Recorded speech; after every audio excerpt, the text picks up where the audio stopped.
What started as a lighthearted TV appearance quickly became a moment of undeniable tension, and the world noticed. Meghan Markle's guest spot on the Drew Barrymore Show was meant to promote her Netflix series With Love, Meghan. But things took a dramatic turn when Barrymore revealed a deeply personal, nostalgic photo. The black and white image, taken in 1982, showed a 7-year-old Barrymore meeting Princess Diana, a moment the actress called the honor of my life. However, as the audience admired this touching tribute to one of the most beloved figures in royal history, Meghan's reaction was anything but warm. What followed was a wave of awkwardness and a response that's now fueling even more controversy around the Duchess of Sussex. Let's take a closer look at this unforgettable exchange and why it's making headlines.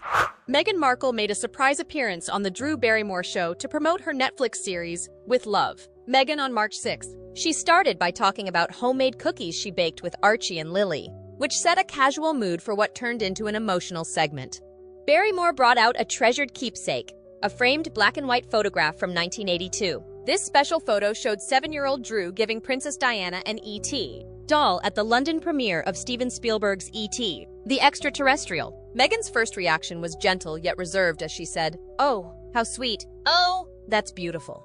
She looked at the photograph with growing warmth and said, "Oh my gosh, look at your little face. Oh, that's so sweet. That is so special that you had it here." Barrymore then shared this meaningful photo with her studio audience. Drew's bond with Princess Diana goes deeper than just this photo. She called the meeting the most exciting moment of her childhood. "I remember it like it was yesterday," she said, highlighting Diana's role as the real-life princess, the people's princess. Drew's deep respect for Diana shone through as she shared her thoughts. Diana was, and is, and will always be the epitome of a woman that all little girls look up to. Asked about Diana keeping the E.T. doll, Drew quickly defended her character. "No, look at the way she's looking at it. She was so kind and so nice." Diana left an indelible mark on Drew's life. Growing up with her as a princess was just such a good example. Diana changed royal traditions by showing open affection to William and Harry and speaking honestly about her challenges.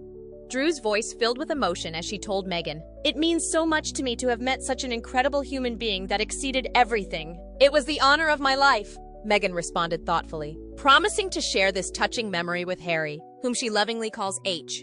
Diana's enduring influence touches both those who met her and those who, like Meghan, became part of her story through marriage. This touching TV moment showed Diana's gift for creating lasting connections, even in brief meetings, that people cherish decades later.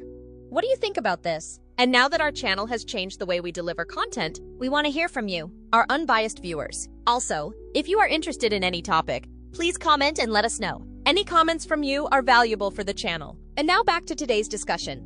Body language expert Judy James explained Meghan Markle's unexpected reactions during the Drew Barrymore interview. Her observations reveal a complex mix of emotions and behavioral patterns that emerged as they talked.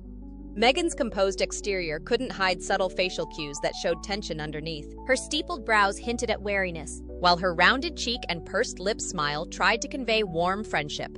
Her rapid eye movements and butterfly-like eyelid flutters pointed to moments of emotional intensity. The Duchess showed what James called coyness and wariness whenever the conversation changed to personal topics. These moments appeared through specific facial patterns. Rapid eye flutters came first, then complete eye cutoffs, and ended up with brow steepling that suggested heightened alertness. Meghan expressed several defensive body language signs during the interview. She managed to keep both hands in front of her body, curled into fists. James saw this as a subtle barrier ritual. She also used small masking gestures and brought her hand up to touch her hair and partially cover her face. James noticed a clear difference between Meghan's usual behavior and her responses to Barrymore's physical closeness. Meghan usually starts warm, spontaneous physical interactions, but she stayed noticeably reserved this time. She kept her hand in her pocket instead of returning affection. A wide social smile aimed at the camera replaced her usual engaging gestures. Meghan showed conscious efforts to keep her poise despite clear signs of discomfort. She took what James described as a straight, polite, more regal-looking pose. This stance looked similar to the formal behavior she learned in the royal family. It was quite different from her typical warm, embracing style. Body language expert James didn't hold back when pointing out the calculated tactics Meghan Markle used to control the conversation and keep the spotlight on herself during her appearance on the Drew Barrymore Show. From the start, it was clear Meghan wasn't there for a genuine chat. She was there to perform. One of the most telling moments was when Meghan placed a polite but firm hand on Barrymore's arm, a move James described as a subtle power play, a way to keep Drew in check and steer the conversation on her own terms. It wasn't warmth, it was control disguised as charm. Meghan also avoided real eye contact, often turning straight to the camera instead. This wasn't about connecting with Barrymore, it was about perfectly framing her image, ensuring every look, every expression was camera-ready and calculated. Then there was her so-called B voice, that soft, carefully controlled tone she used when discussing emotional topics. But instead of genuine vulnerability, James made one thing clear. Meghan wasn't there to connect. She was there to protect her narrative and project a curated image. Every move, every word was part of a carefully crafted performance, making sure the focus stayed exactly where she wanted it, on herself. The analysis highlighted Meghan's changing public image too. Her earlier appearances showed her splaying out on sofas with rolled-up sleeves to seem authentic. This interview revealed a more careful approach. Small jaw movements and quick blinks suggested tension underneath, though she balanced being approachable with staying reserved. James's expert analysis shows a public figure dealing with complex emotions while trying to control her story. Her body language patterns reveal someone who knows she's being watched but wants to project strength and composure in challenging times. The age-old royal motto, never complain, never explain, faces new questions as Meghan Markle's appearance on the Drew Barrymore Show signals a clear break from traditional palace media protocols. Her latest TV spot shows how the monarchy's relationship with modern media platforms continues to evolve. The British monarchy managed to keep a carefully arranged relationship with select UK media outlets through the Royal Rota system. This setup gave exclusive access to royal events and got measured coverage in return. All the same, Meghan has consistently challenged these decades-old conventions since moving to California. Prince Harry barely shows up in the new show, with just a quick cameo in the final episode, which highlights this strategic change.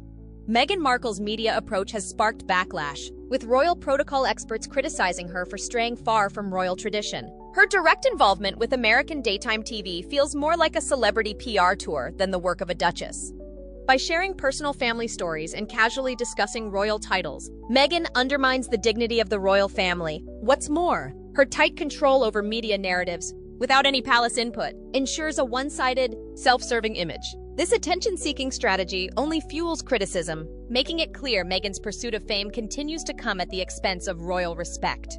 The National Union of Journalists raised concerns about the couple's choice to step away from the traditional royal press system. Palace staff shared mixed views about this modern take, saying there is huge support for the couple in not wanting to conform to tradition. But they shouldn't do that without regard for tradition.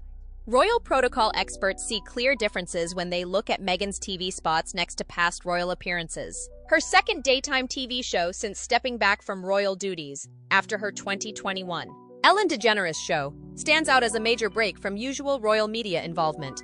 The monarchy and media's relationship worked through what Prince Harry called an invisible contract. This deal offered planned public exposure in exchange for privacy behind palace gates. Meghan spoke about this herself, noting, "There's a reason that these tabloids have holiday parties at the palace."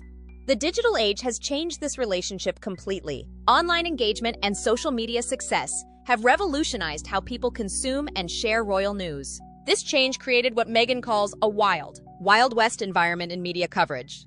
The Duchess takes a different path from traditional royal reserve when it comes to personal stories. She speaks openly about family life instead of keeping a stiff upper lip.